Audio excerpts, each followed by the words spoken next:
오늘 설교 제목은 잘못된 확신들이라는 제목을 좀 만들어 왔고요. 본문은 우리가 직접적인 요 단어가 들어가 있는 본문은 없지만 제 취지에 맞춰서 골라본 본문은 잠언 28장 26절입니다. 잠언 28장 26절 오늘 본문 말씀이니까 찾아서 같이 봉독하도록 하겠습니다. 잠언 28장 26절입니다. 주보에도 프린트 되어 있는 걸로 알고 있는데 다 찾으셨나요? 네, 같이 읽도록 하겠습니다. 준비 시작. 자기 마음을 신뢰하는 자는 어리석은 자이나 누구든지 지혜롭게 걷는 자는 구출되리라. 오늘은 이제 제목이 잘못된 확신들이 말해주는 것처럼 우리가 이제 뭔가 확신을 갖고 죄를 짓는 경우가 굉장히 많아요. 이게 아까도 잠깐 언급했지만 교재 가운데서 우리가 이 종교인들이 확신을 가지면 굉장히 무섭습니다. 그죠? 남을 죽여도 하나님을 위해서 한 거라고 생각하면 막 할 수 있는 믿음들이 생기죠. 그래서 종교 전쟁이라든지 종교적인 싸움은 일반인들의 싸움보다도 굉장히 잔인해지게 되는 경우도 있고 아주 끝을 알기 어려울 정도의 그런 결과까지 만들어내기도 합니다. 그래서 우리가 그런 잔악함을 얘기하려고 하는 건 아니고 성경의 이제 몇 가지들의 사례들을 통해서 우리가 어떻게 이런 잘못된 확신들이 일어나고 있는지 그리고 이 잘못된 확신들을 벗어나기 위해서는 어떻게 해야 되는지 답은 뻔한 거죠. 우리가 말씀의 지식 가운데 머무셔야 됩니다. 그죠? 자기 생각에 따라 자기 소신을 가지고 성경과 근거 없는 이런 믿음들을 가지고 실행을 하시면 안 되게 됩니다. 그래서 창세기에 우리 다 알고 있는 창세기 3장의 사건으로 들어가기 위해서 일단 우리 창세기 2장 16절에 하나님께서 아담에게 우리 최초의 명령이죠. 선악과 사건 명령을 준 내용을 한번 또 살펴보고 이야기를 전개해 보도록 하겠습니다. 창세기 2장 16절 말씀을 가보겠습니다. 제가 읽겠습니다. 주 하나님께서 남자에게 명령하여 이르시되 동산의 모든 나무에서 나는 것은 내가 마음대로 먹어도 되나 선악을 알게 하는 나무에서 나는 것은 먹지 말라. 그 나무에서 나는 것을 먹는 날에 내가 반드시 죽으리라 하시니라. 다 아시는 내용이죠. 우리 킹제임스 신약이 들어오면 아주 매번 묵상하게 되는 말씀인데요. 자, 이 말씀을 하나님께서 아담에게 해주실 당시의 시점은 아직 여자가 존재하지 않을 때입니다. 그죠? 여자가 만들어지기 이전에 하나님께서 남자에게 하신 말씀이에요. 그죠? 자, 이 이야기를 나중에 여자가 아담을 통해서 들었을 것이다. 제가 이렇게 이야기를 합니다. 그러니까 하나님께서 남자에게 이야기를 하고 그 다음에 조금 있다가 여자를 만드시죠. 그러고 나서 남자가 얘기할 때 여자가 없었으니까 하나님이 다시 여자를 불러서 내가 아담에게 했던 얘기인데 내가 너한테도 해줄게 이렇게 얘기하지 않고 남자가 여자에게 이야기할 것이다 이렇게 얘기를 제가 주장을 하는 거예요. 주장하는 근거는 뭐냐면 항상 우리는 성경은 신약으로 구약을 해석하도록 되어 있죠. 그죠? 그래서 우리가 이 근거 구절로 고린도전서 14장 35절로 가보겠습니다. 34절부터 한번 볼 수 있으면 좋겠는데 제가 한번 같이 찾아볼게요.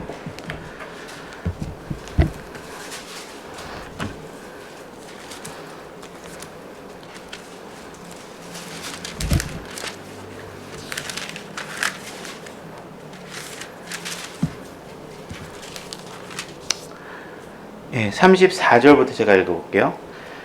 너희의 여자들은 교회들 안에서 잠잠할지니 말하는 것이 그들에게 허락되지 아니하였고 또 율법도 말하는 바와 같이 그들은 순종하도록 명령을 받았느니라. 35절 만일 그들이는 여자들이죠. 여자들이 무엇을 배우려거든 집에서 자기 남편에게 물을지니 여자들이 교회에서 말하는 것은 수치스러운 일이다. 이렇게 되어 있습니다. 그래서 여자들이 무언가 배우려면 자기 남편에게 물어봐라 이렇게 얘기를 하고 있어요. 그죠?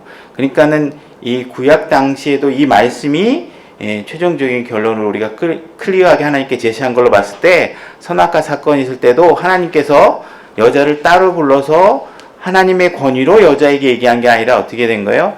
남자에게 얘기하고 남자가 머리된 권위로서 자기 아내에게 하나님께서 나에게 해주신 명령이 이런 것이라고 여자에게 얘기해 줬을 것이라는 것이죠. 그죠? 그러면 이 말씀을 우리가 클리어하게, 그죠? 다른 건 다 먹어도 되고 요것만 먹지 말라고 했으니까 아주 간단한 명령이잖아요. 그러면 이 말씀을 주님께서 하신 말씀으로 내가 확신을 가지고 받아들였다면 마귀가 속이지 않았겠죠. 마귀가 속이지 않았을 겁니다. 근데도 여자는 속게 되는데, 자, 속게 되는 창세기 3장 1절로 가보겠습니다. 그리고 여자가 교회에서 말하지 말도록 되어 있는 것 하는 그 영적 질서는 율법에도 기록되어 있는 거라고, 율법으로도 말하고 있다고 34절에 얘기하고 있으니까 이것은 무슨 신약 교회에 와가지고 새로 생긴 교리나 이런 질서가 아니라 이미 하나님께서 오래전부터 제정해놓은 기준으로 이해를 하시는 게 맞습니다. 자, 창세기 3장 1절을 제가 읽겠습니다. 이제 뱀은 주 하나님께서 만드신 들의 어떤 짐승보다 더 강교하더라. 그가 여자에게 이르되 참으로 하나님께서 말씀하시기를 너희는 동산의 모든 나무에서 나는 것을 먹지 말라 하시더냐, 이렇게 물어보죠. 하나님께서는 동산에서 나는 모든 나무들을 먹어도 되나, 이렇게 말씀하셨는데 뱀은 모든 나무들을 먹지 말라고 하느냐, 이렇게 좀 부정적인 방법으로 질문을 하죠. 이 질문을 하니까 여자가 뱀에게 이르되 우리가 동산의 나무들의 열매는 먹어도 되나? 동산의 한가운데 있는 나무의 열매에 관하여는 하나님께서 이르시되 너희는 그것을 먹지도 말고 만지지도 말라, 너희가 죽을까 염려하노라 하셨느니라, 이렇게 돼 있죠. 아까 우리가 본문에서 2장에서 읽었었던 이야기들은 분명히 클리어하죠. 모든 나무에서 나는 그 열매들은 다 먹어도 되나 선악과만 먹지 말라, 그렇게 먹으면 정령 죽으리라, 반드시 죽는다, 이렇게 얘기를 했는데 여기서 보면 하나님께서 분명히 더하고 빼고 변개시킨 말씀이 있다는 걸 우리가 잘 알고 있죠. 마음대로 먹어도 된다 그랬는데 그 말을 뺐고, 그죠? 프리라는 단어를 뺐고, 프릴리라는 단어가 뺐고, 만지도 말라라는 말은 하지도 않았는데 자기가 넣어놓죠. 그죠? 죽을까 염려하노라, 그래, 이렇게 되어 있는 건 반드시 죽는다고 얘기했는데 죽을까 염려하노라고 변개시켜 놨습니다. 지금 이 상황을 보면요, 뱀이 여자한테 질문만 딱 던진 거예요. 물론 질문의 방법은 하나님이 말씀한 반대 방향으로 물어봤지만 질문만 딱 했는데 여자가 지금 뭘 하고 있냐면 하나님 말씀을 뒤죽박죽 섞어서 얘기하고 있어요. 지금 마귀가 여자에게 무언가 속이기도 전에 질문만 했는데 여자는 지금 하나님에 대한 말씀에 대한 확신이 있다고 보여지나요? 없다고 보여지나요? 없다고 보여지죠. 그죠? 이미 여자는 뱀이 속이기 이전에 자기 마음속에서 일고 있는 탐심으로 인해서 자기가 자기 자신을 끊임없이 설득하고 속여서 무엇이 진리의 말씀인지가 이미 떠나 있어요. 그죠? 그러니까 뱀이 우리가 살면서 대부분 마귀 때문에 그래, 마귀가 날 속였어, 뭐 이런데 실제로 보면 마귀는 여러분들이 이미 스스로를 속여놓은 거에다가 툭 하고 말만 던지는 거지 실제로는 다 여러분의 탐심에 따라 자기가 자기를 속이는 거예요. 자기를 속이는 거예요.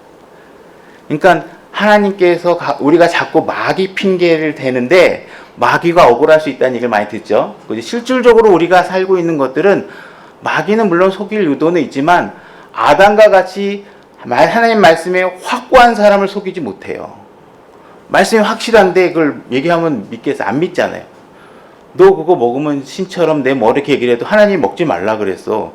이 많은 99.99%의 하나님께서 풍성하게 주신 거에 우리가 관심을 갖고 살면 되고 저거 하나만 안 먹으면 되는데 그거 하나에 매달려서 속는 게 내가 하는 일이란 말이에요. 좋은 가정, 좋은 이런 게 SBS 기자들도 그 환경이면 되게 좋을 건데 몰카 찍다가 걸렸잖아요. 자기가 갖고 있는 사회적 지위와 여러 가지 풍요롭게 하나님께 주신 게 너무 많은데 그거 하지 말라는 거 그거 하나 자기의 욕구를 못 참아가지고 그거 한 거 보면 뭐 그분에게도 뭐 변명거리가 있을 수 있는지 모르겠지만 남을 함부로 그렇게 판단하기 어렵지만 어쨌든 간에 우리가 그런 상황에 놓여도 있을 법한 죄들이잖아요. 그 사람만의 죄가 아니라 나도 그렇게 할 수 있단 말이에요. 이미 다 너무 준 것만 갖고 봐도 행복한데 꼭 안 가져도 될 만한 것들의 경계에서 우리가 나를 속이고 그걸 가져야지만 될 것처럼 얘기한단 말이에요. 이 사람들이 지금 이 여자가 얘기하고 있는 건 하나님이 거저주시겠다고 하는 가치에 대해서 확신이 없었고, 하나님께서 만지지도 말라라는 말을 안 했는데 그거를 성함으로 해서 자기 불만을 표출하고 있고, 삶과 죽음의 문제를 명확하게 하나님께 선언해 놓으셨는데 자기는 그 문제가 자기에게서 별개의 문제나 확률적인 문제로 희석시키고자 하는 노력을 끊임없이 하고 있는 거예요. 그죠? 그래서 이 여자가 말하고 있는 거는 뱀이 지금 뭐 이런 거에 이렇게 설득하고 속이기 이전의 얘기예요. 질문만 딱 던지 이렇게 하고 있는 건 자기 마음속에 있는 것을 얘기하고 있는 거죠. 그죠? 그래서 누가복음 6장 45절 한번 보겠습니다. 누가복음 6장 45절.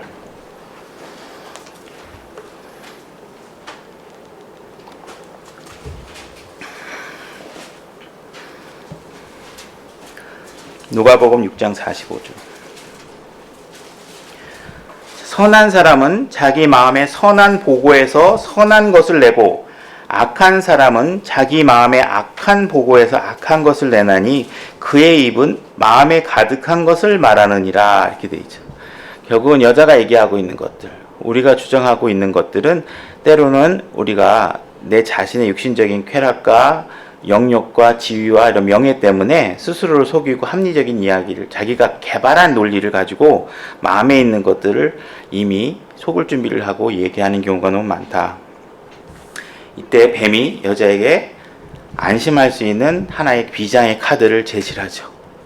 물론 거짓말이지만 뱀이 여자에게 이르되 너는 절대로 죽지 아니하리라. 이렇게 얘기합니다. 안 죽어, 이거 얘기한다. 이 거짓말이죠. 그죠? 이 분명히 우리는 죽음의 문제를 맞닥뜨릴 수밖에 없는데 여자는 이것이 진리이냐 아니냐와 상관없이 자기 마음을 지지해주는 말을 마치 진리인 것처럼 여자들은 받아들이게 돼요. 여자가 받아들인 거죠. 여자만 그런 게 아니라 우리 인간 아담의 본성 자체가 우리가 그런 죄를 탐닉하고 있다는 거죠. 그래서 나를 지지하는 이야기를 해주는 사람을 내 편으로 끌어안고, 그죠? 진리를 붙들고 외로이 서 있을 수 있는 그런 용기도 없고, 그죠? 보이지 않는 가운데서 나를 지지하는 하나님에 대한 확실한 소망이 없으면 그런 길을 걸어가기가 쉽지 않겠죠. 그죠? 그래서 지금 5절을 또 보면 너희가 그것을 먹는 날에 너희 눈이 열리고 너희가 신들과 같이 되어 선악을 알 줄을 하나님이 아시느니라 하면서 이제부터 여자에게 얘는 이 얘기하면 바로 넘어가겠구나 하고 작업을 하는 겁니다. 그래서 이런 거짓된 확신들을 줌으로 인해서 이미 죽지 않으니까 이런 거 해도 돼, 이런 거 하면 이렇게 되고, 하나님은 사실은 네가 이런 거 더 좋은 거 가질까봐 막아놓은 거야. 그래서 이렇게 못 먹게 한 거거든. 실제로 먹으면 너 신처럼 될 수 있어. 뭐 이런 얘기를 하고 있는 겁니다.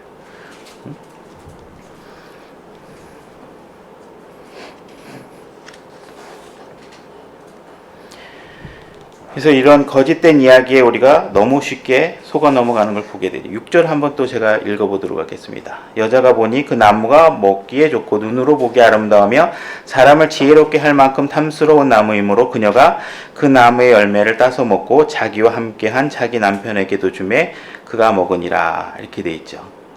그래서 일단은 우리가 이 여자가 죄를 지은 겁니다. 그 다음에 이걸 남자에게 주었죠. 그래서 남자는 이 여자가 준 선악과를 먹고 죄에 동참했는데 하나님께서는 아담이 죄를 진 것이 아니라 여자가 속았다 이렇게 얘기를 합니다. 디모데전서 2장 14절로 가보겠습니다. 디모데전서 2장 14절.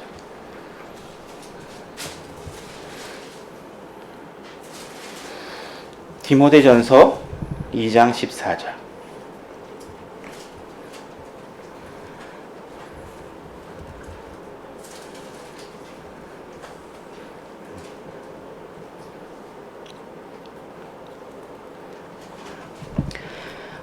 제가 읽겠습니다. 또 아담이 속지 아니하고 여자가 속아 범법 가운데 있었기 때문이라. 분명히 하나님께서 아담은 속지 않았다고 되어 있죠.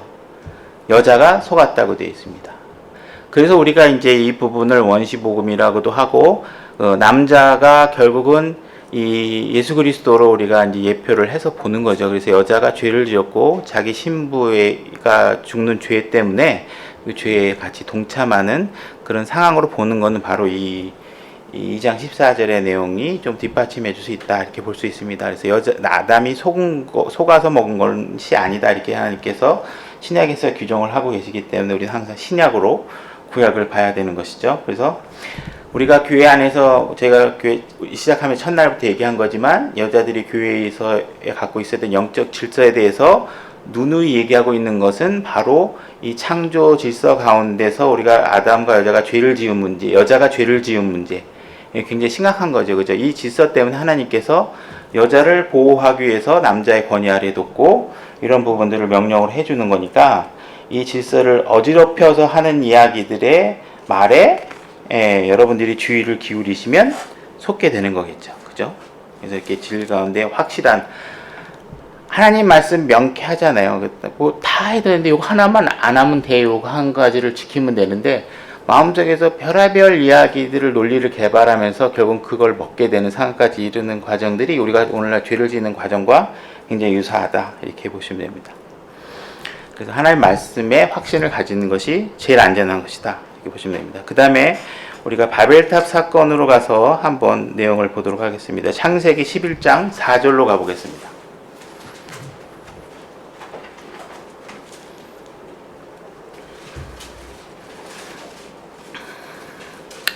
창세기 11장 4절로 가보겠습니다.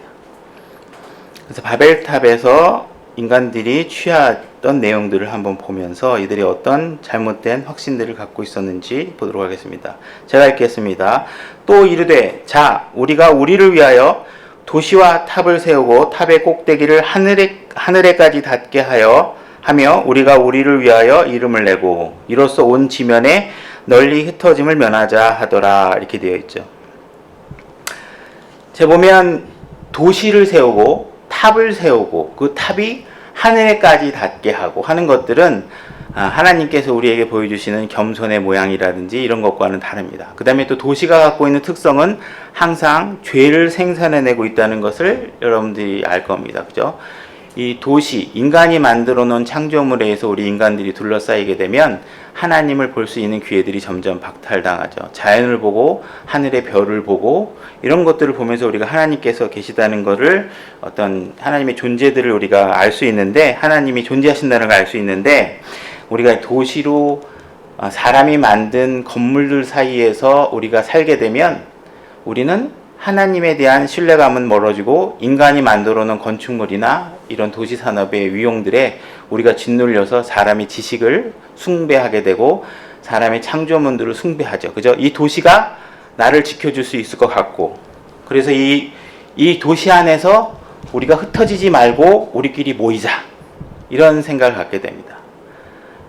근데 하나님께서 우리에게 명령하고 계시는 거는 창세기 9장 1절에 뭐라고 되어 있냐면 너희들은 다산하고 번성하여 땅을 채워라 이렇게 명령하고 계세요. 땅을 채우시려면 땅의 곳곳에 여러분들이 인류들이 스며들어서 땅을 채워야 되는데 인간들이 어느 순간 자기들끼리의 아성을 쌓고 자기들끼리 어떤 도시들을 만들어서 그 도시 안에서 우리가 꽁꽁 뭉쳐서 흩어지지 말자. 같이 뭉쳐서 살자. 그러면 된다 이렇게 생각하고 있는 거죠.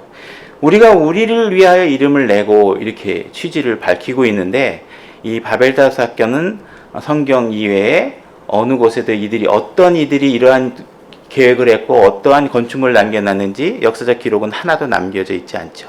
이건 잘못된 확신들입니다. 그죠? 하나님께서는 이런 자들의 이름을 남기지 않습니다. 우리가 오히려 거지 나사로라는 한 아주 나약한 한 인간의 이름을 우리가 성경을 통해서 기록되어져서 우리가 보고는 있지만 부자의 이름도 모르고 이렇게 도시를 쌓아서 하나님과 대적하려고 하는 사람의 이름도 하나님께서는 기록하고 계시지 않습니다. 그래서 우리는 이렇게 우리끼리 모여서 뭔가 우리끼리 흩어져서 우리끼리 좋게 살자 이런 것들은 굉장히 잘못된 거짓된 확신들입니다. 도시에서는 어떤 술, 폭력, 성산업 이런 것들이 점점 발달하면서 동성애를 주장하는 사람들이 피켓을 들고 활보하게 만들고 여러 가지 하나님과 대적하는 일들이 벌어지는 곳이지 우리가 이렇게 하나님을 더 높이고 하나님을 살필 수 있는 기회를 점점 도시들이 앗아가고 있다는 것에 우리 경각심을 가질 필요가 있습니다. 그래서 우리는 하나님께서는 이런 죄들이 더 번성하지 않게 하기 위해서 언어들을 혼잡하게 하시죠. 하나님께서는 자꾸 흩으십니다. 모이면 자꾸 죄를 지으니까. 그죠?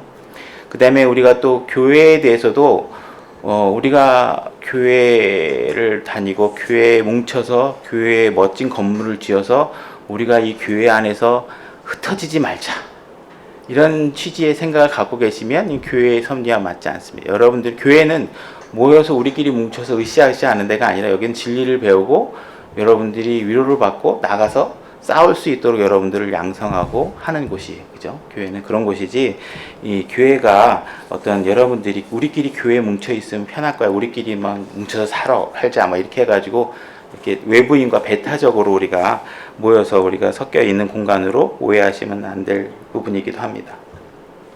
하나님께 이렇게 교만한 자들을 가만히 놔두지 않으시죠. 누가복음 1장 51절로 가보겠습니다. 누가복음 1장 51절.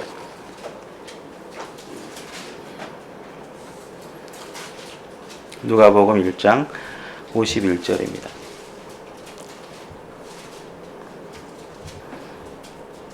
자, 제가 읽겠습니다. 그분께서 자신의 팔로 힘을 보이사 자기 마음의 상상 속에서 교만한 자들을 흩으시고 강한 자들을 그들의 자리에서 끌어내시며 낮은 지위에 있는 자들을 높이시고, 이렇게 되어 있죠.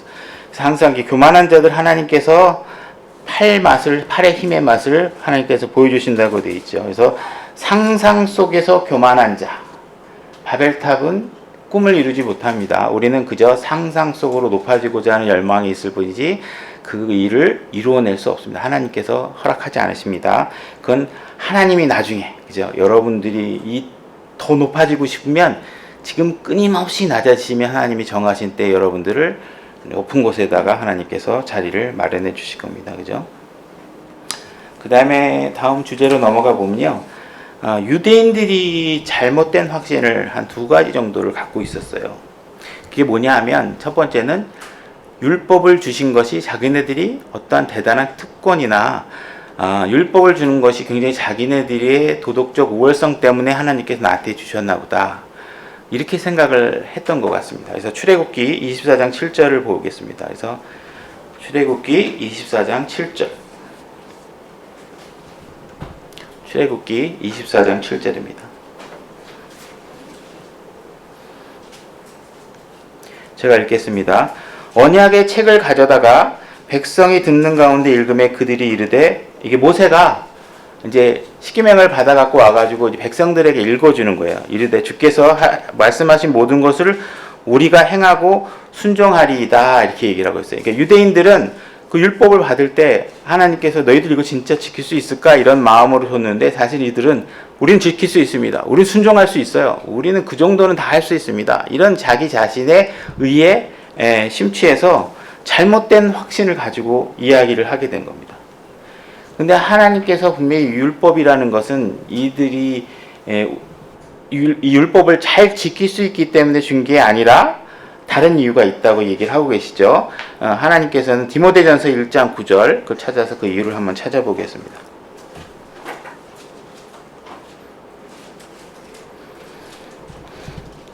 디모데전서 1장 9절. 디모데전서 1장 9절입니다. 제가 읽겠습니다. 이것을 알라. 곧 율법은 의로운 사람으로 인해 만들어지지 아니하고 오직 법을 무시하는 자와 불순종하는 자와 경건치 아니한 자와 죄인과 거룩하지 아니한 자와 속된 자와 아버지를 죽이는 자와 어머니를 죽이는 자와 사람을 죽이는 자와 음행을 일삼는 자와 남자와 더불어 자기를 더럽히는 자와 남자를 납치하는 자와 사람을 납치하는 자와 거짓말하는 자와 이증하는 자와 그 밖에 무엇이든지 건전한 규례에 역행하는 것으로 인해 만들어졌느니라. 그러니까 율법을 만들어준 이유는 의인들을 위해서, 너희들은 참 의인이니까 이런 것도 지킬 수 있을 거야 하고 준 게 아니라, 이러한 죄들을 자꾸 짓고 가만 놔두면 점점 더 짓게 되니까 유대인들이란 한 백성들을 하나님께 선택하시고 이들에게 이런 것들이 죄다, 너 이거 그냥 하면 안 돼, 너 죄인지도 모르고 있지, 이게 죄야, 이런 것들을 알려주기 위해서 이런 율법을 만들었다는 거예요. 로마서 3장 20절로 가보겠습니다. 로마서 3장 20절.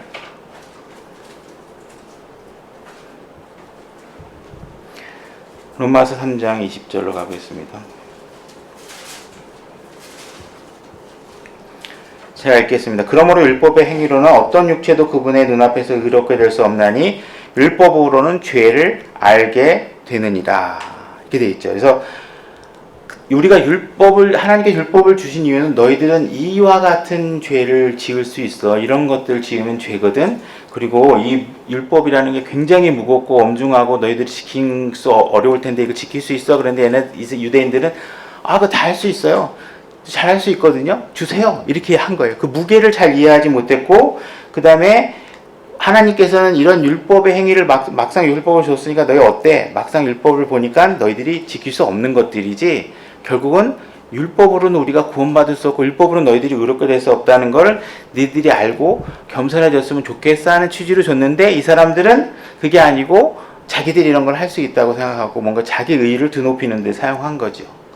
그래서 오늘날에도 이 율법의 취지가 우리가 죄인이라는 사실을 드러내도록 하고자 했던 그 율법의 취지와는 다르게, 아직도 오늘날에도 초대교회 당시도 율법을 지켜야지만 된다. 율법이 우리를 더 의롭게 만들 수 있다라고 잘못된 확신을 가지고 주장하는 사람들이 있다는 거예요. 그 당시에도 그렇고 지금도 그렇고, 대표적인 것은 이제 가톨릭이라든지 이런 종교들이겠죠. 이제 그래서 율법을 주장하는 종교들이 있다. 그 다음에 이제 할례를 갖다가 하나님께서 유대인들에게 특별하게 주셨는데, 이런 것들은 하나님께서 너희들을 특별한 거룩한 민족으로 너희들을 구별하기 위해서, 하나님의 백성처럼 너희들이 좀 더 일방인들과는 다르게 살기를 원하시는 취지에서 이들에게 특별한 피시로 육체의 할례를 줬는데, 이들이 이것을 잘못 이해하고 있었던 장면들이 있습니다. 일단 할례가 일어났던 장면, 창세기 17장 10절로 가보겠습니다.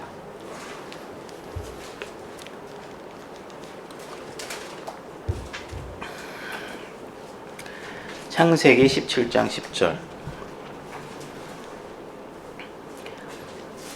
창세기 17장 10절입니다.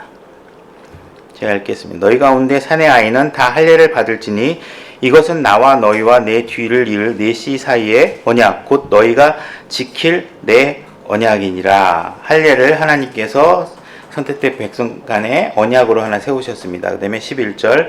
너희는 너희 포피의 살을 베어내라. 그것이 나와 너희 사이에 맺는 언약의 증표가 되리라. 이렇게 해서 포피의 살을 베도록 하신 거죠. 그래서 그렇게 한 이유는 우리가 출애굽기 31장 13절에서 한번 찾아보겠습니다. 출애굽기 31장 13절. 출애굽기 31장 13절로 가보겠습니다. 제가 읽겠습니다. 너는 또 이스라엘 자손에게 말해 이르기를 너희는 진실로 내 안식일을 지킬지니라. 그것은 너희 대대로 나와 너희 사이에 있을 표적이니 이것은 내가 너희를 거룩히 구별하는 주인 줄을 너희가 알게 하려 함이라. 그래서 하나님께서 유대인들을 특별하게 표시하고 특별한 율법을 주고 특별한 방법들을 통해서 거룩하게 구별하신 거예요.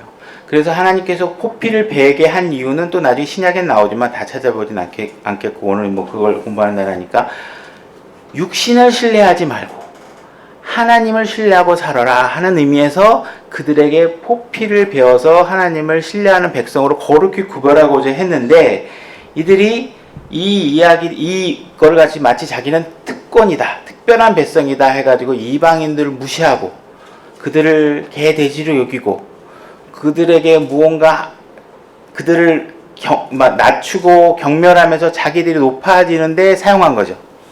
그래서 하나님께서 그 취지가 아닌데도 불구하고 틈만 나면 교만해지는 그런 상황들을 목격하게 하신 겁니다. 이스라엘 백성들이 하는 모습들을 보고. 그래서 그게 진짜 할례의 목적이 아니다. 너희들이 이걸 잘못 이해한 것 같다. 그래서 우리가 그 이유를 알 수 있는 건 빌립보서 3장 3절로 가보도록 하겠습니다. 빌립보서 3장 3절.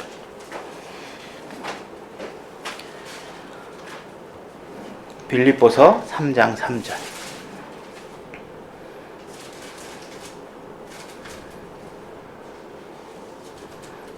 빌립보서 3장 3절입니다. 제가 읽겠습니다. 영으로 하나님께 경배하고 그리스도 예수님을 기뻐하며 육체를 신뢰하지 아니하는 우리가 곧 할례자니라 이렇게 되어 있죠.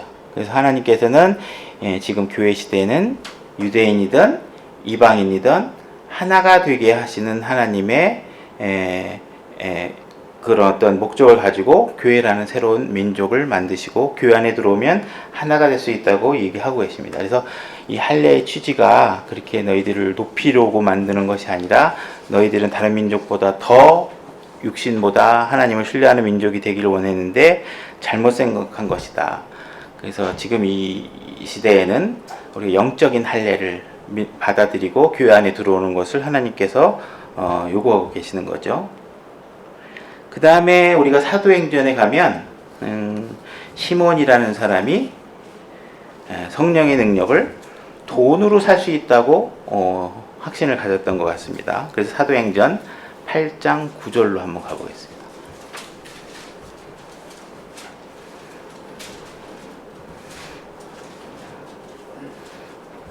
사도행전 8장 9절로 가보겠습니다.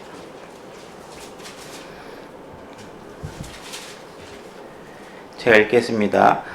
그러나 시몬이라 하는 어떤 사람이 있었는데 그가 전부터 바로 그 도시에서 마법을 이용하여 사마리아 백성들을 홀리며 자기를 어떤 대단한 자로 내세우매 가장 작은 자로부터 가장 큰 자에 이르기까지 그들이 다 그의 말에 주의를 기울이며 이르되 이 사람은 하나님의 큰 권능이라 하더라.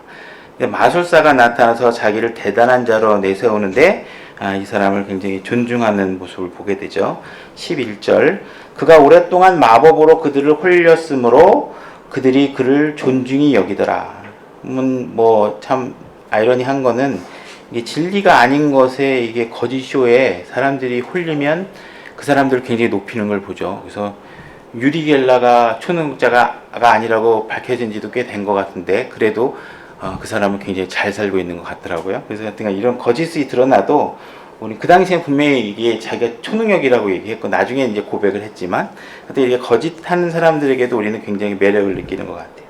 12절 그러나 빌립이 하나님의 왕국에 관한 것들과 예수 그리스도의 복음을 선포하는 것을 그들이 믿고 남자들과 여자들이 다 침례를 받음에 그때 시몬 자신도 믿고 침례를 받은 뒤 빌립과 함께 머물며 그 이루어진 기적과 표적들을 보고 놀라니라. 이제 시몬이 이제 복음을 받아들이고 믿었던 것 같아요. 이렇게 믿고 침례를 받았다고 돼 있으니까 뭐 이게 진심인지 아닌지 뭐 이런 것들은 제가 판단할 수 있는 여지는 없고 보니까 굳이 이제 뭐 겉자로 믿었다 뭐 이렇게 얘기할 만한 상황들은 뭐 찾아보기 좀 현재로서는 제 눈에는 어려운 것 같아요. 그래서 뭐 깊숙한 거는 제가 알 수 없고 어쨌든 이렇게 보고 나서 18절로 가니까 18절로 사도행전 8장 18절 사도들이 안수함으로 성령님이 주어지는 것을 시몬이 보고 그들에게 돈을 주며 이르되 이 권능을 내게도 주어 내가 누구에게든지 안수하면 그가 성령님을 받게 하여 주소서 하거늘. 그죠? 그래서 지금 사도들이 행하는 이 능력이 너무 멋있어 보인 거예요.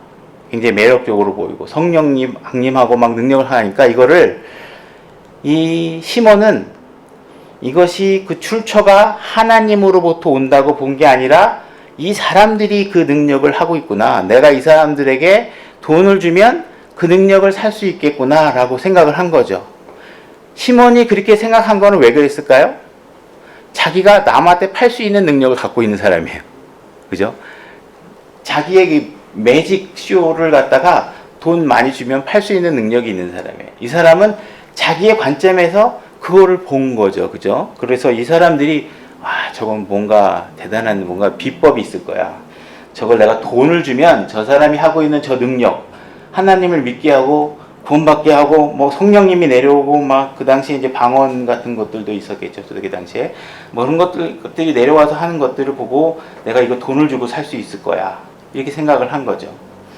그래서 20절에 베드로가 그에게 이르되 내가 하나님의 선물을 돈으로 살 줄 생각하였은즉 내 돈과 함께 망할지어다 이렇게 되어 있죠. 그래서 베드로가 이제 너 망할 거다 이렇게 경고를 주는데 오늘날에도 예를 들어서 목사라는 직업 매력적이야.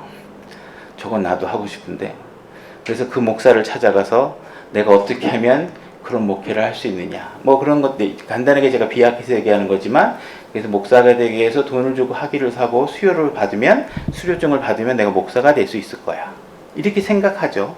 시몬이 바라보는 것과 똑같습니다.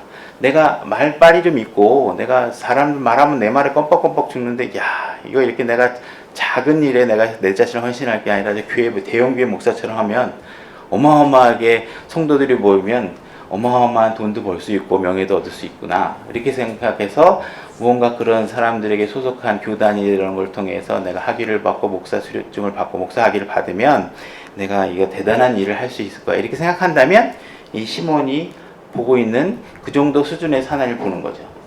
이 일은 예를 들어서 하나님의 사역자가 되는 건 하나님께서 허락하셔야 되는 일이고, 이런 것들이 객관적으로 성도들 사이에서 입증돼야 되고 하는 일들에 이루어져 가는 과정에 대해서 건전하고 싸운다는 생각을 갖는 게 아니라, 이게 하나님이 하신 일이라고 생각하는 게 아니라 저 사람에게 저 교단을 통해서, 그죠? 그래 돈을 주고 살 수 있다, 이렇게 생각을 하면 안 되는 거죠. 그죠? 성도들 사이에서 그 능력이 드러나야 돼요. 그죠? 하나님께 세우셔야 되고 능력이 드러나야 돼요. 그러려 그러면 하다못해 꼭 정답은 아니지만 주일학교 선생님부터 이렇게 낮은 데서부터 자기의 섬김을 시작하다 보면 주변에서 이제 소문이 나겠죠. 그죠?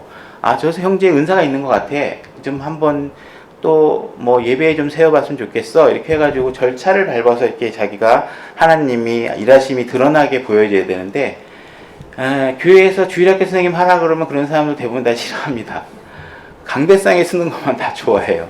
주일학교 선생님 좀 하라 그러면 그건 싫어해서 잘 안 하려고 그러고, 좀 이렇게 하다못해 이제 대예배 그 전체 성인들을 놓고 하는 그런 데 주로 서서 하고 싶어 하는 거를 많이 보게 됩니다. 그래서 좀 안타깝다는 생각이 들어요. 이렇게 자기 의욕과 대부분 이게 사역하는 일은 좋은 일이 하나님께서 안 해주실 리가 있겠어? 그리고 자기 확신에 가지고 하는 거예요. 성경이 제시하는 과정과 절차는 밟기 싫어하는 거예요. 쉽게 얻고 싶어 하는 거죠.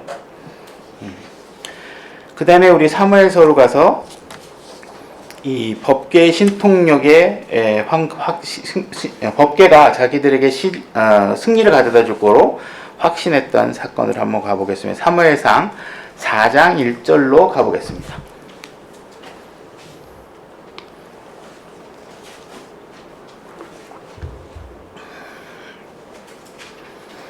사무엘상 4장 1절로 가보겠습니다. 제가 읽겠습니다. 사무엘의 말이 온 이스라엘에게 이르니라. 이제 이스라엘은 나가서 블레셋 사람들과 싸우려고 에베네셀 옆에 진을 치고 블레셋 사람들은 아벡에 진을 쳤더라. 그래서 지금 에베네셀이라는 곳과 아벡에 진을 쳐서 이제 서로 전투를 하려고 하고 있는 상황이에요. 근데 지금 이스라엘 지금 엘리의 자손들이죠. 엘리가 있었던 당시인데, 그 당시에 그 영적 상태가 어땠냐면, 지금 엘리의 자녀들은 막 주님께 가지고 온 헌물이나 이런 것들을 전부 다 막 갈고리로 끌어당고, 심지어 성전에 데리고 와서 여인과 어떤 그 동침을 하고, 이런 아주 타락한 상태에 있는 상황이에요. 그래서 이 전쟁이 지금 블레셋 사람들과 전쟁이 지금 일어나고 있는데, 2절에 보니까 이 사람들이 전쟁을 해서 마지막 점만 이렇게 4,000명 가량을 죽이니라. 블레셋 사람들이 이스라엘 군대를 한 4,000명 가량을 죽였어요. 졌죠, 그죠? 하나님께서 이렇게 영적 상태가 안 좋은 것을 보고 승리하게 놔두실 리가 없겠죠. 그래서 이들이 전쟁을 해서 졌는데, 3절에 보면 3절 읽어보도록 하겠습니다. 이들이 이제 전쟁이 지고 나서 이제 고민을 하는 거예요. 백성들이 진영으로 돌아오매 이스라엘 장로들이 이르되 주께서 어찌하여 우리를 오늘 블레셋 사람들 앞에서 치셨느냐? 우리가 실로에서 주의 언약궤를 우리에게로 가져오고 그것이 우리에게 올 때에 우리 원수들의 손에서 우리를 구원하게 하자 하니라. 지금 우리가 왜 졌지? 고민하는 거예요. 이거 아무래도 저 언약궤 가지고 오면 우리가 이길 것 같아. 우리 언약궤를 가지고 와서 저 원수들을 그냥 박살을 내서 이기도록 하자. 이렇게 백성들이 결정을 내린 겁니다. 그때 4절, 이에 백성이 사람을 실로에 보내었으니 이것은 그들이 그룹들 사이에 거하시는 만군의 주의 언약궤를 가지고 거기서 가져오게 하므로, 여기 엘리의 두 아들 홈니와 비느하스가 언약궤에 온 거예요. 언약궤를 가져왔는데 언약궤를 가지고 온 옆에 써 있는 사람이 뭐예요? 지금 엄청나게 지금 주의 성전에서 문란한 행위를 하고 죄를 짓는 두 아들이 딱 그 언약궤를 가지고 온 거예요. 자, 10절로 가서 보면 이렇게 해서 전쟁을 했더니 어떻게 됐냐면 보병 3만 명이 쓰러졌더라. 그죠? 큰 사륙이. 다시 말해서 아까는 4천 명이 죽었는데 언약궤를 가지고 와가지고는 3만 명이 지는 전쟁의 패배를 가지고 와요. 그래서 우리는 지금 신앙생활 하면서 이 사람들처럼 할 때가 있다는. 어떻게 할 때가 있느냐? 마치 하나님의 성물이나 어떠한 상황 이런 것들을 마치 자기의 부적인 것처럼 내가 내 삶이 변하고자 하는 노력은 하나도 없고 내가 지금 왜 이런 문제를 갖고 왔는지 내가 하나님의 관계에서 내가 뭘 잘못했는지에 대한 문제 해결 방안은 없고 무언가 내가 언약궤 하나만 딱 가지고 오면 그죠? 아니면 내가 뭐 성경책을 이렇게 딱 머리에 베고 자면 다음날 뭐 좋은 일이 생길 것 같아라 생각한다든지 그래서 어떤 교회를 가면 무슨 문제가 해결될 거라고 생각한다든지 문제는 내가 바뀌어야 되는데 내가 하나님 앞에 올바로 서야 되는데 마치 하나님의 갖고 있는 성물이나 절차나 이런 것들을 마치 자기의 부적인 것처럼 사용해서 마치 비법을 써서 이길 수 있는 것처럼 생각하게 만드는 거. 자기는 똑같아요. 옛날이나 지금이나 변한 게 하나도 없어. 그죠? 우리가 사회적으로 비난하는 사람들이 뭐예요? 부모한테 살아계실 때는 효도는 일도 안 해. 그리고 언제 신경 써요? 묘자리 찾을 때.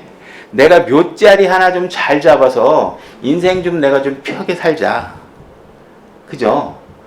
지금 언약궤를 가지고 가고 한 이들의 행위나 묘자리 하나 잡아서 이름 하나 좀 성명 뭐 이런 거 가서 개명해갖고 뭔가 나는 변화될 생각이 없고 뭔가 상징물 하나 몇 개 변해서 내 인생이 좀 펴보자.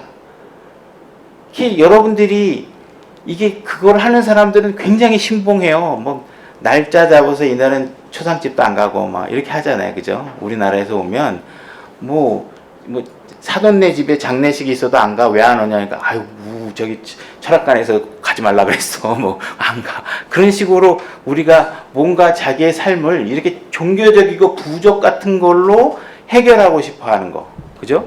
이런 것들은 굉장히 심각한 문제잖아요. 그죠?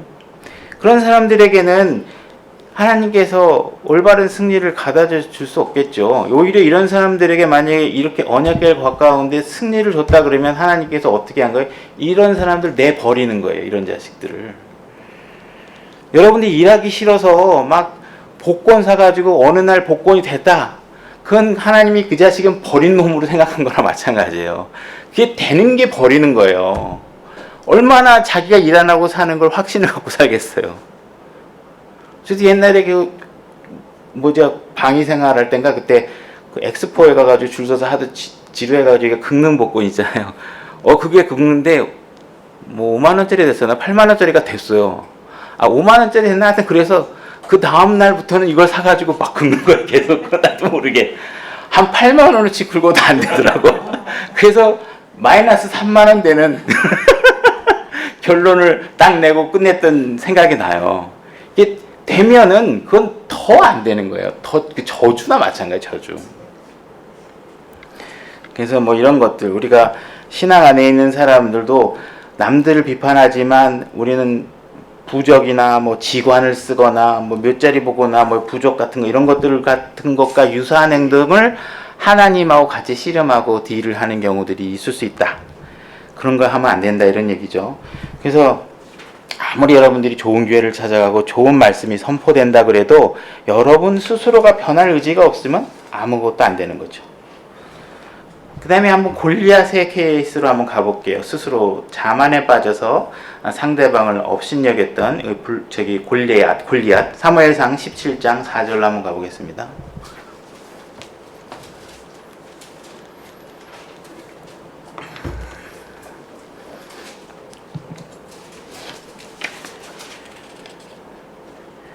이건 뭐 구약의 시간을 줄이기 위해서 읽는 건 조금씩 줄이고 이야기 위주로 제가 좀 시간을 줄여볼게요. 저기 17장 4절에 보니까 골리앗이라는 사람이 있고 43절에 가보겠습니다. 사무엘상 17장 43절. 그 블레셋 사람이 다윗에게 이르되 내가 막대기를 가지고 내게 나오니 내가 개냐? 하고 자기 신들을 통해 다윗을 저주하고는 그 블레셋 사람이 다윗에게 이르되 내게로 오라 내가 네 살을 공중의 날짐승과 들의 짐승들에게 주리라 하니라. 지금 다윗은 꼬마 아기죠. 그래서 사울이 막 갑옷도 입혀보고 막 한번 이게 칼도 채워주고 하는데 막 입으니까 자기 옷 같으니까 안 되겠습니다. 다 벗어놓고 어떻게 하고 갔어요? 돌 던지는 거에 돌 5개만 딱 들고 간 거잖아요. 그래서 골리앗 입장에서 전쟁에 굉장한 숙련된 군사죠. 이 사람이 왔을 때 다윗을 비웃는 거는 아주 당연한 일일 수도 있어요. 당연한 거. 가소롭잖아요. 근데 이 다윗은 이것을 어떻게 바라봤냐 하면 이것은 하나님의 전쟁이다. 그 다음에 사울의 군대가 아니라 하나님의 군대다. 이렇게 보고 전투에 임한 거예요. 다윗은 기술적인 면으로 본 거예요. 분석적으로 본 거고 합리적으로 보고 과학적으로 본 거예요. 그럼 골리앗이 이기는 건 지극히 당연한 거잖아요. 전투력으로나 신장으로나 갖고 있는 여러 가지 힘으로나 경력으로나 그죠? 이건 완전한 전문가와 비전문가의 싸움도 그건 아예 비전문가라고 얘기하기 어려울 정도로 어린 아이예요. 근데도 불구하고 골리앗은 다윗에게 져요. 그죠? 우리가 이스라엘 역사에서 광야에서 이스라엘 백성들이 가나안과 전쟁을 하는 과정은 하나님께서 이들에게 군사훈련을 시키고 막 이런 적이 없으세요. 내가 싸워 그러면 싸우고 아니면 아닌 거지 너희들 무기를 만들어라 뭘 해라 이런 적이 없어요. 우리의 영적 전쟁은 이런 세상에 갖고 있는 어떤 그런 기술적인 전쟁이 아니에요. 여러분들이 이것을 하나님의 섭리로 보고 하나님의 일로 보고 내가 하나님 말씀에 순종하고 이런 자세로서 이길 때 우리가 하나님 이길 수 있다는 거죠. 근데 골리앗은 아주 기술적으로만 보고 승리를 장담했던 거죠. 내가 봤을 때 이건 당연히 이길 수밖에 없어. 그러나 하나님께서는 그러한 확신도 하나님의 진리 앞에서는 산산이 부숴낼 수 있다는 거죠. 그 잘못된 확신들은 의미 없다라는 거죠. 그 다음에 이제 민수기로 갈 건데 민수기 14장 40절로 찾으시면서 제 얘기를 그냥 들으세요. 이 이야기는 어떤 배경을 갖고 있냐면 이스라엘 백성이 광야 생활을 하다가 정탐꾼을 선택을 해서 보내요. 근데 정탐꾼이 가서 보고 왔더니 너무 거인들이고 막 그냥 어마어마하고 여기는 지금 우리가 가면 큰일 날 것 같고 안 됩니다 하고 부정적인 얘기를 다 하죠. 그 다음에 두 사람만 갈렙과 여호수아만 이건 굉장히 하나님이 우리에게 주신 밥입니다. 이거 그냥 가서 하면 돼요. 뭐 이렇게 하게 했어요. 근데 부정적인 얘기를 많이 하니까 이스라엘 백성들이 어떻게 얘기했냐면 이집트로 나 다시 돌을 돌려달라. 이게 뭐 하는 짓이냐. 나 이집트로 돌아가고 싶다. 하나님. 이건 아닙니다. 하나님 왜 우리를 끌고 와가지고 막말로 얘기하면 강아지 고생을 시키십니까? 막 이렇게 얘기하고 있는 거예요. 그랬더니 하나님이 진노하신 거죠. 그래서 해가지고 너희 악한 세대들아 너희들은 여기 있는 너희들은 절대로 가나안 땅에 너희들 못 들어갈 거다. 너희들을 그렇게 저주를 한 거예요. 그랬더니 이들이 깜짝 놀란 거죠. 그래서 이들이 갑자기 어떻게 하냐면 그러면 우리가 지금 산꼭대기로 점령을 하러 가겠습니다 하고 민수기 14장 40절에 이제 얘기를 하는 거예요. 그들이 아침에 일찍 일어나 산꼭대기로 올라가며 이르되 보소서 우리가 여기 있나이다. 우리가 주께서 약속하신 곳으로 올라가리니 우리는 우리가 죄를 지었기 때문이다.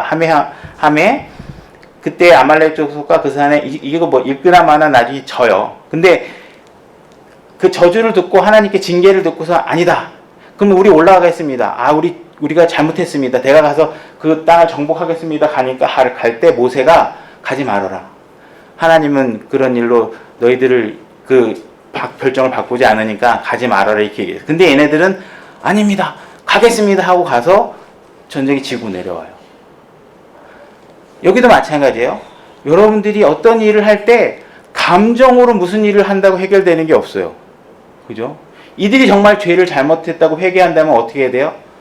하나님 앞에 신실한 모습으로 자기의 모습을 변화시켜서 지금보다 어떠한 역경이 우리에게 주어져도 하나님이 주시는 소망과 하나님이 주시는 신실한 약속을 믿고 우리가 불평하지 않겠습니다 하고 그러한 삶을 보여주는 것이 그들의 진정한 회개인데 하나님이 징계한다고 하니까 그러면 우리는 가서 싸워서 이길 수 있어요. 그리고 감정적으로 모든 일을 해가지고 나가서 싸우면 안 되는 거죠. 그죠? 여러분들이 신앙생활을 할 때 감정적으로 하시면 안 돼요. 그죠? 그 어떤 의기나 막 이런 어떤 자기의 막 호르몬 분비를 주체할 수 없어가지고 막 뭐 시키면 하지도 못할 거면서 막 하겠습니다. 막 이렇게 해가지고 하시는 분들 계세요.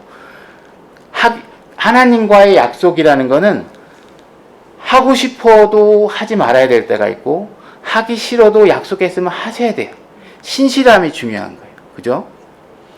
하나님의 일들은 옛날에 교사들이나 이런 거 시켜보면 교사할 수 있어요. 뭐, 할게요. 뭐, 잘 할 수 있어요. 그러고 나 맡겨놓으면 하루 나왔다, 이틀 빠졌다, 하루 나왔다, 이틀 빠졌다. 선생님이 그러면 애들이 막 돌아다니. 너 선생님 어디 갔어요? 뭐, 선생님 안 했어요. 그러고 막 돌아다녀. 그러면 그건 뭐예요? 이거는 아니잖아요. 하나님의 일을 할 때 뭔가 와가지고 야 주님을 위해서 헌신해야지 그런 거 안 하면 하나님이 너 보가 안 줘. 그래요? 그럼 저 교사 봉사할게요. 저 주방 봉사할게요. 저 청소할게요. 막 해. 정말 할 수 있어? 하죠. 막 해놓고 했는데 맡아놓고 하루 했다가 뒤틀 빠졌다 그러면 어떻게 해요? 안 하니만 못하지. 못하겠다고 하면 다른 신실한 형제를 시켜서 아이들을 가르칠 텐데 자기가 하겠다고 해놓고 책임 못 지고 이러면 안 되겠죠. 그럼 하나님이 싫어하신단 말이에요. 그죠? 그런 감정적으로 어떤 일을 하는 거는 올바른 게 아니라는 거죠. 그래서 어떤 일이든지 여러분들이 신실함을 가지고 하셔야지 어떤 감정의 호르몬의 분비로 막 무책임하게 할 수 있다, 못하겠다, 막 해놓고 나서 뒤죽박죽 해버리면 안 된다는 거예요. 마태복음 10장 38절은 한번 찾아볼게요. 마태복음 10장 38절.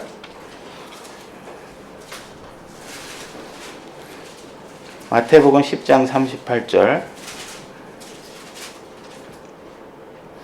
제가 읽겠습니다. 또 자기 십자가를 지고 내 뒤를 따르지 아니하는 자도 내게 합당하지 아니하리라. 이렇게 하는 말. 제가 이 말씀을 읽은 이유는 뭐냐면 자기 십자가를 지지 않고 나를 따르는 자는 합당하지 않다. 그러니까 너는 너의 십자가를 지고 나를 따라라. 이런 말을 우리가 이제 어떻게 해석을 하냐 하면 예수님이 십자가를 이만큼 무거운 걸 가져갔으니까 나도 이 조그만한 거 하나는 갖고 가야 되잖아. 그래서 내 십자가를 좀 가져가야지. 이렇게 받아들이는 경향이 굉장히 많아요. 근데 이거를 제가 이렇게 설명해 볼게요. 십자가는 뭐 하는 데 쓰는 거예요? 십자가는 어디다 쓰는 거예요? 뭐 하는 물건이에요? 죽이는 데잖아요. 십자가는 사용도구예요. 십자가를 너도 들고 와 이 얘기는 뭐냐면 너도 죽어 이 얘기예요. 그러니까 너의 십자가를 들고 와라 하는 거는 뭐냐면 너도 너를 매일같이 죽여. 그래야 너를 신뢰하지 않고 하나님께 내려드려야 네가 하나님께 드려지는 삶을 살 수 있어. 이 말뜻으로 받아들이는 게 좀 더 폭넓고 맞다고 봐요. 그러니까 여러분들이 나는 내 십자를 지고 가야지. 난 내 고난의 길을 찾을 거야. 내가 고난해드릴 게 뭐가 있지? 이렇게 생각하면 여러분들이 여러분의 행위와 의의가 자꾸 뒤죽박죽 섞이게 돼요. 그게 아니고 내가 죽은 것처럼 너희들의 생명에 관해서 내가 죽음으로 되는데 너희들의 매일같이의 삶은 너도 매일같이 너를 죽이는 일을 해야 돼. 그렇지 않으면 자꾸 속고 안에 욕심이 드러나고 자꾸 거짓 논리를 개발하고 자꾸 너 자신을 스스로가 속이잖아. 그 탐심 때문에 그거 안 하려면 너를 매일같이 죽여야 돼. 그러니까 너 십자가를 짓고 따라와. 이런 뜻으로 받아들이는 게 맞다고 봐요. 그러니까 여러분들이 여러분 자신을 계속 죽여서 여러분들의 마음속에서 우러나는 생각들이 확신을 갖지 않도록 계속 여러분 자신을 죽이셔야 돼요. 그래서 일단 준비한 거니까 베드로 얘기가 마지막이죠. 베드로 얘기를 마지막으로 해서 줄여보겠습니다. 이제 베드로가 이제 나는 예수님을 부인하지 않겠다 이런 얘기를 했는데 마태복음 26장 35절로 줄여서 가볼게요. 지난번에 했던 얘기고 내용들은 앞뒤는 여러분이 잘 아시거라 보고 내가 예수님께서 십자가에 돌아가시기 직전에 일어나는 일들인데 베드로가 나는 예수님을 부인하지 않겠습니다 하는 얘기인데 마태복음 26장 35절 베드로가 그분께 이르되 내가 주와 함께 죽을지언정 주를 부인하지 아니하리라 하매 모든 제자들도 그와 같이 말하니라. 모든 제자들도 예수님을 내가 부인하지 않고 예수님과 함께 하겠습니다라고 장담을 했어요. 근데 막상 예수님이 십자가에 못 박히니까 어떤 상황이 벌어져요? 베드로가 부인한 거는 부인한 거지만 제자들이 다 도망갔어요. 십자가에 누가만 있었어요? 제자 중에 한 사람만 그 옆에 있었어요. 그래서 내가 여러분들에게 결과에 집착하지 말라고 한 얘기가 뭐냐면 결과를 따지면 예수님은 실패한 사역을 한 사람이에요. 십자가 사건에 자기 제자들 다 도망갔다니까, 한 사람만 빼고. 그러고 나서 십자가 이후에 다락방에서 오순절날 기다리는 사람들은 500명밖에 안 된 거나 그렇죠, 그죠? 숫자가 지금 대형 교회들이 어마어마하잖아요, 숫자들이, 성도들이, 그죠? 그러니까 예수님이 갖고 있는 숫자적 볼륨으로 보면 오늘날 사역으로 따지면 이런 작은 교회 하나 막 차릴 정도, 조금 중간 정도 되는 그 정도 교회죠. 500명이면 엄청난 대형 교회라고 보기는 어렵잖아요. 그냥 조금 괜찮은 교회 정도죠. 그러니까 예수님이라는 레벨을 따지게 되면요, 예수님은 실패한 사역이에요. 결과를 갖고 따지면 예수님은 실패한 분이라니까요. 그러니까 여러분들은 결과에 집착하실 필요가 없어요. 예수님도 이 정도인데, 뭐 12명 중에 이미 11명이 다 도망가서 없어졌는데요. 뭐 우리가 해봐야, 제가 능력이 많아봐야 여러분 중에 몇 명이 제 옆에 남아있겠어요. 제 옆에 남아있는 건 중요하지 않아요. 하나님을 향해서 가시면 돼요.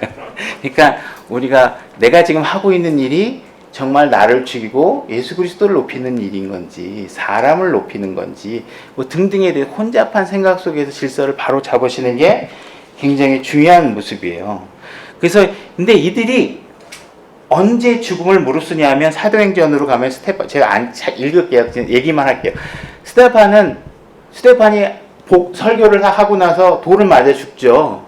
돌을 맞아 죽을 때 어떤 상황이 벌어지냐면 사도행전 7장 55절에 보면, 그가 성령님으로 충만하여 똑바로 하늘을 우러러보며 하나님의 영광과 예수님께서 하나님의 오른편에 서 계신 것을 보고, 그죠? 지금 스테반이 성령님으로 충만해서 하늘에 예수 그리스도께서 서 계신 것을 본 거예요. 서 계신 것을 보던 앉은 옆에 던 오늘의 초점 뭐냐면 예수님을 봤다는 거예요. 베드로가 있었던 당시엔 아직 성령님이 오지 않았을 때죠, 그죠? 이제 사도행전 2장에서 성령님께서 오시고 이들이 성령을 받고 예수 그리스도를 바라본 이후에는 제자들이 흩어지지 않습니다. 그들은 죽음을 무릅쓰고 신실하게 죽기까지 복음을 전하면서 자기의 삶을 불사르고 살아갑니다. 그죠? 여러분들이 예수 그리스도를 보고 하나님의 말씀 가운데 여러분들이 확신을 갖는 것, 그죠?